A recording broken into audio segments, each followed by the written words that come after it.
చిన్న విషయం చెప్తాను, ఉన్నవాడు ఉన్నట్టు ఎందుకు బతుకుతాడు అని అంటే, వాడు అలా బతకకుండా కిందకి దిగి బతికాడంటే ఈడికేం పోయే కాలంలో ఈడెంత పిసినారు.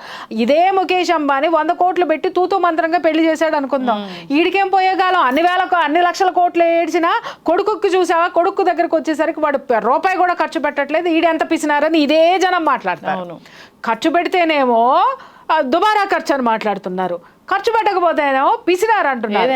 లోకో భిన్న రుచి, నరుడు నాలుగుకి నరం లేదు, అందుకని ఏది ఎట్లయినా మాట్లాడతారు. హంగులు ఆర్భాటాలు ఆడంబరాలు చేయాల్సినటువంటి విషయం. అంటే ఇక్కడ అనిల్ అంబానీ ఆదాయం ఎంత ఉందమ్మా, లక్షల కోట్ల ఆస్తులు ఉన్నాయి, ఆదాయం కూడా అంతే వస్తుంది.